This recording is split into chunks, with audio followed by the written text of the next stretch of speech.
बिस्मिल्लाहिर्रहमानिर्रहीम। अस्सलाम वालेकुम। Welcome to my YouTube channel. उम्मीद आप सब लोग बिल्कुल ठीक होंगे।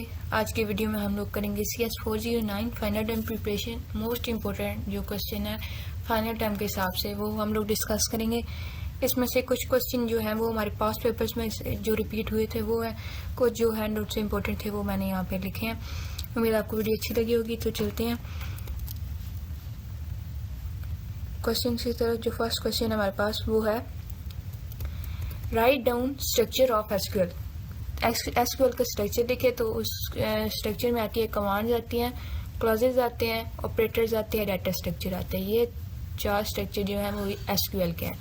उसके बाद है right the names of loading method के लोडिंग मेथड के नेम्स लिखें तो उसमें आते हैं conventional path load, direct path load. ये दोनों लोडिंग मेथड्स में आते हैं, कन्वेंशनल और डायरेक्ट। उसके बाद है queries. Write query to view all columns from employ table के एक क्यूरी लिखे जिसमें ऑल कॉलम्स व्यू करने हो एक एम्प्लॉय टेबल्स में से। तो सिलेक्ट स्टैटिक फ्रॉम एम्प्लॉय के सिलेक्ट कर लो टेबल्स फ्रॉम का यूज करके एम्प्लॉय के टेबल्स में से सारे।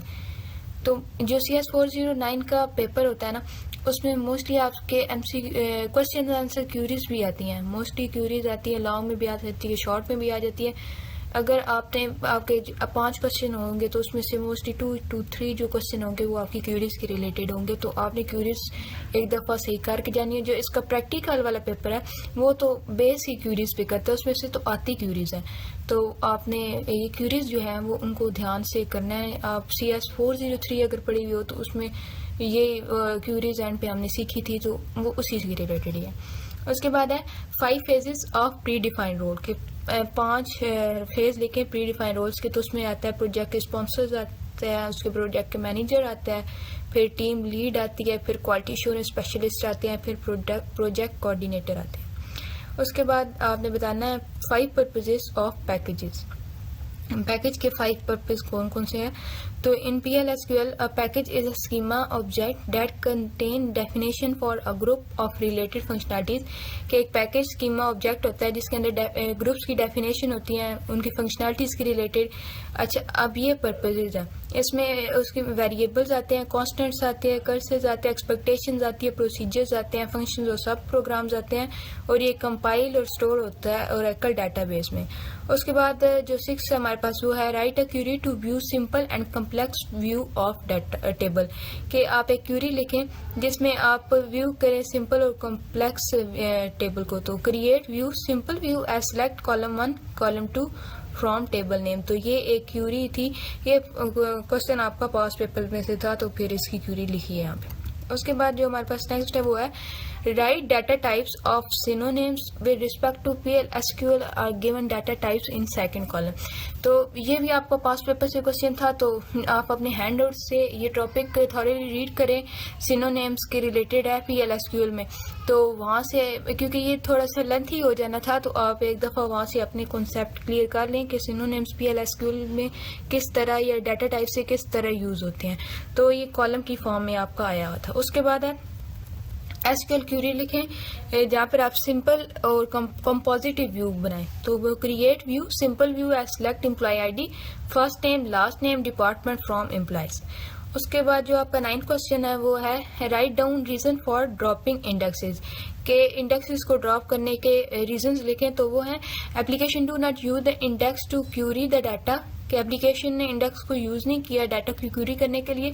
The index has become invalid and must be drop before being rebuild के जो इंडेक्स है वो इनवैलिड हो गया और उसको ड्रॉप कर देना चाहिए रीबिल्ड करने से पहले। The index has become too fragmented and must be drop before being rebuild के जो इंडेक्स है वो फ्रेगमेंटेड हो गया और उसको ड्रॉप कर देना चाहिए रीबिल्ड करने से पहले। उसके बाद है mention 3 condition that cause the occurrence of a conflict in processing two database transaction के कौन सी 3 कंडीशंस कॉज होती हैं जब कॉन्फ्लिक्ट आता है प्रोसेसिंग में डाटाबेस ट्रांजैक्शन में। तो उसमें जो फर्स्ट आता है रीड राइट कॉन्फ्लिक्ट डेटी रीड, उसमें आता है write to write conflict lost update, उसमें आती है write read conflict uncommitted dependency. तो ये आपकी तीनों उसमें आती हैं ट्रांजैक्शन की जो 3 कंडीशन। उसके बाद ये जो आपका क्वेश्चन है ये मोस्ट इम्पोर्टेंट लॉन्ग क्वेश्चन है, मोस्टली पेपर्स में लास्ट टाइम रिपीट हुआ है। मेरे खुद का ये सब्जेक्ट था तो मोस्टली में मेरा प्रैक्टिकल में भी ये क्वेश्चन आया था और थ्योरी में भी, दोनों में मेरा ये क्वेश्चन रीड आया था। और आपको एक सजेशन दूंगी कि आप जो CS 409P के प्रैक्टिकल के लैब्स हैं 1 to 16, आप इस पेपर के लिए वो भी एक दफ़ा रीड करके जाइएगा, क्योंकि क्वेश्चंस रिपीट हो जाते हैं, कुछ उधर से क्वेश्चन थ्योरी में भी आ सकते हैं, तो आप एक दफ़ा रीड लाजमी कर लीजिएगा। तो उसमें PL/SQL लैंग्वेज में फर्स्ट हम डिक्लेयर करेंगे, ये आप नाम ही लिखे तो कोई मसला नहीं है, ठीक है, ये ऑप्शनल है, ठीक है। पहले हम डिक्लेयर करते हैं, फिर उसको हम बिगिन करते हैं, फिर एक्सपेक्शन आती है और फिर एंड होता है और फिर एंड पे हम स्लैश लगाते हैं। ये PL/SQL लैंग्वेज का सिंटैक्स है। उसके बाद PL/SQL डाटा टाइप्स नेम, ये मोस्ट इम्पोर्टेंट शॉर्ट क्वेश्चन है। तो डाटा टाइप्स PL/SQL में आते हैं फ्लोट, इंटीजर, कैरेक्टर और डेट, ये आपका मोस्ट इम्पोर्टेंट शॉर्ट क्वेश्चन है। उसके बाद है define serialisability, serial and non serial scheduler, A schedule, S is serial if for any transaction T participating in the schedule all the operation of T are executed consecutively in the schedule, otherwise the schedule is called non-serial serializable schedule. A schedule S of n transaction is serialized if it equivalent to some serial schedule of the same n transaction. उसके बाद जो आपका next question है वो serial schedule है, जो इसकी type है एक सीरियलाइजेबिलिटी की। तो आप एक दफ़ा इसकी डेफिनेशन भी पढ़ लीजिएगा और फिर इसके जो ये कैरेक्टरिस्टिक्स है ये आप एक दफ़ा लाजमी पढ़ लीजिएगा, क्योंकि ये भी पेपर में आते हैं। तो इसमें रिजल्ट इक्विवेलेंट आता है, कॉन्फ्लिक्ट इक्विवेलेंट आता है और कॉन्फ्लिक्ट सीरियलाइजेबल आता है। उसके बाद है कि हम एक लॉग फाइल को किस तरह यूज़ करते हैं।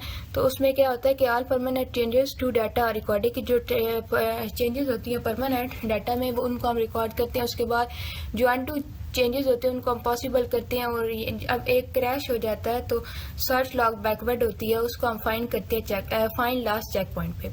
और know that beyond this point effect of transaction are permanently recorded. उसके बाद है जी what is incorrect summary problem, कि इनकरेक्ट समरी प्रॉब्लम क्या है, ये भी आप लोग देख लीजिएगा, ये शॉर्ट लॉन्ग दोनों में आ सकता है। इसमें ये भी एक इनकन्सिस्टेंस होती है, इसमें रिट्राइवल के प्रॉब्लम्स होते हैं कि एक ट्रांजेक्शन T1 रीड कर रहा है वैल्यू को डाटा आइटम को 2 दफ़ा and the data item is change by another transaction T2 के जो डाटा के आइटम उनको चेंज कर दिया गया दूसरी ट्रांजेक्शन के थ्रू।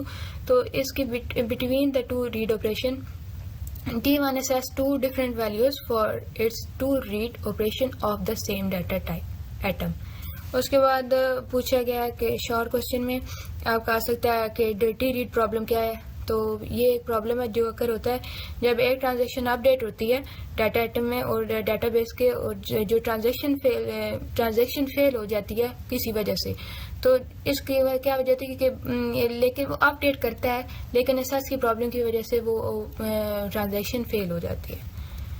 उसके बाद है give an example of using transaction and हो। तो ट्रांजेक्शन की एक एग्जांपल दे दें और किस तरह यूज़ की जाती है जो आप एग्जांपल दे रहे हैं। तो ट्रांजेक्शन की एक मेन एग्जांपल आजकल में वो एटीएम का यूज़ है, और वो किस लिए यूज़ होता है कि वो ड्रॉ ट्रांसफ़र मनी होता है और कलेक्ट करेंसी विद डिस्पेंसर।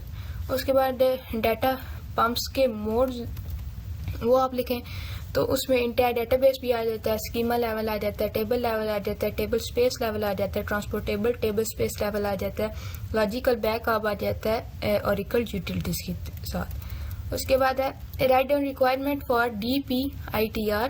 तो ये उसके रिक्वायरमेंट है, क्या होता है कि डेटाबेस जो वो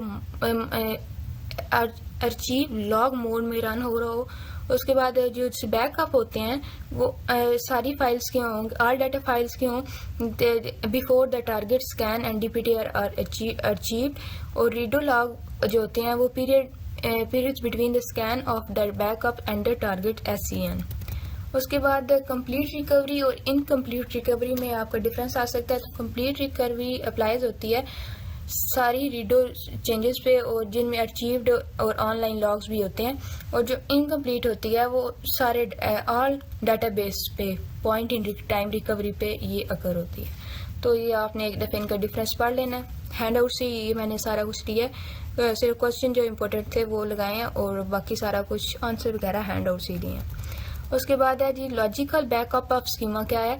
a logical backup copies the data in the database and does not record the location of data. के लॉजिकल बैकअप में जो डाटा है वो कॉपी करता है डाटा को डेटाबेस में, लेकिन उसको रिकॉर्ड नहीं रखता लोकेशन का। और it can copy the data of schema database and table, कि डाटा के स्कीमा को डाटा स्कीमा से भी कॉपी कर सकता है, डाटाबेस से भी कॉपी कर सकता है और टेबल से भी। तो ये था इम्पोर्टेंट क्वेश्चन। मेरी तरफ से एक एफर्ट थी कि मैंने कहा भी जो इम्पोर्टेंट क्वेश्चन है वो आप लोगों के साथ शेयर कर दूंगी।